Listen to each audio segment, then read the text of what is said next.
মোহাম্মদ সাল্লাল্লাহু, হ্যাঁ আপনি বোধহয় মোহাম্মদের কথাই বলছিলেন। হ্যাঁ হ্যাঁ হ্যাঁ, আব্দুল্লাহর বেটা মোহাম্মদ। আব্দুল্লাহ ভাই সাহেব দুনিয়াতে নাই, সে মায়ের পেটে থাকা অবস্থায় উনি দুনিয়া থেকে বিদায় হয়েছে। বাচ্চা তার বাপ দেখে না, বাবা তার বাচ্চার মুখ দেখে নাই। আহা, বাচ্চা বাপ দেখে নাই, বাবা বাচ্চার মুখ দেখে নাই। কি হয়েছে বলেন? কয় ঘরটা কোনটা? আবার ইমাম সাহেব আঙ্গুল দিয়া দেখাই দিলেন, ওই যে ঘর, ওই ঘর বামেনার ঘর।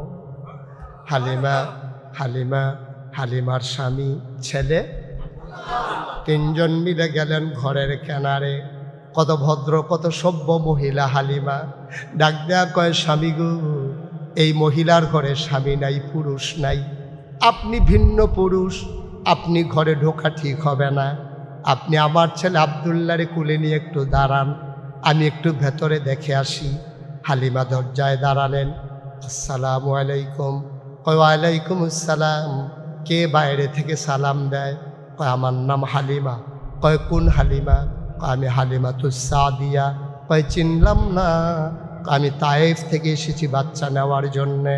এবার আমেনা চোখের পানি ছেড়ে দিয়ে কয়, হালিমা গো, ও হালিমা, তোমার বুঝি আমার বাচ্চার জন্য মায়া লেগেছে গো হালিমা। সকাল থেকে তায়েফের কত মহিলা আমার ঘরের দরজার সামনে দিয়া গেল, আমি বাচ্চাদের ওয়া ওয়া কান্না শুনলাম, উটের পায়ের শব্দ শুনলাম। ও হালিমা, কারো মায়া লাগলো না, কেউ দেখতে এলো না, কেউ আমার বাচ্চার খবরও নিল না। তোমার বুঝি মায়া লাগছে হালিমা?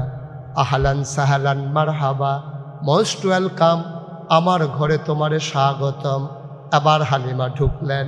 হালিমা কয়, আমি ঘরে ঢুকে দেখি মা আমেনা বিছানার উপরে আসন পেতে বসে আছে, কোলের ভিতরে একটা ছোট্ট শিশু ঘুমায়।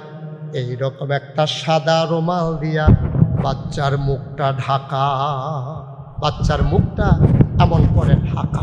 সুবহানাল্লাহ বলবেন না? আমি ঢুকে বললাম, আমেনা, ও আমেনা, তোমার ঘরে বাচ্চা আছে শুনেছি, নেব এমন কোনো কথা নাই, তবে বাচ্চাটা এক নজর দেখতে চাই, এটা আমার স্বামীর আবদার, তুমি দয়া করে বাচ্চারা একটু দেখাও। আমেনা কয়, দেখে নাও নয়ন ভরে। হালিমা কয়, দেখবো কেমনে, রুমাল দিয়ে মুখ ঢেকে রাখলে। এবার আমেনা টান দিয়া মুখের পর্দা সরাই দিলেন, টান দিয়া মুখের পর্দা সরাই দিলেন। এবার আমিনা হালিমা কয়, আমি দেখি ফুটন্ত গোলাপ, চতুর্দশী পূর্ণিমার চাঁদ যেন ফকফকা জ্যোৎস্না নিয়া মা আমেনার কুলে হাসতেছে, চোখ বন্ধ করে ঘুমিয়ে আছে। আমি অবাক বিস্ময়ে তাকিয়ে আছি। আমি চমকে উঠলাম, আমি থমকে গেলাম, আমি আশ্চর্যান্বিত হয়ে গেলাম। মনে মনে চিন্তা করলাম, মানুষ বুঝি এত সুন্দর হয়? জীবনে আমি অনেক বাচ্চা দেখেছি, খোদার কসম আমি জীবনে কোনোদিন এত সুন্দর বাচ্চা দেখি নাই। মুফাসসির, মুহাদ্দিস, মুফতিয়ানে আযম, কবি, সাহিত্যিক, ঐতিহাসিক, দার্শনিক আর শিক্ষাবিদ, সাহাবায়ে কেরাম, তাবিন, তাবে তাবিন, সকল ঘরানার ওলামায়ে কেরাম কয়, হালিমা কথা বলতে সাবধানে বইল, তুমি বলতেছ এত সুন্দর বাচ্চা আর দেখো নাই?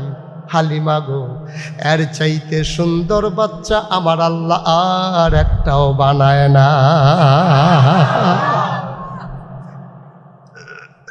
তুমি আর চাইতে সুন্দর বাচ্চা দেখবো কেমনে?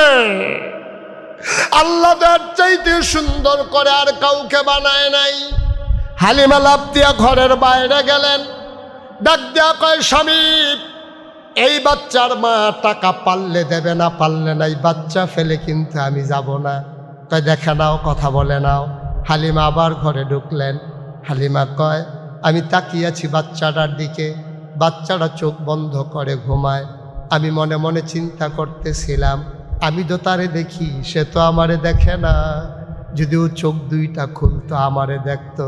খোদার কসম আমি কাউকে কিচ্ছু বলি নাই। যেই মাত্র আমি দোয়া করতেছিলাম, যদি একটু চোখ খুলতো, আমি দেখলাম হঠাৎ করে তার চোখের পাতা দুইটা মিটিমিটি করে নড়তেছে।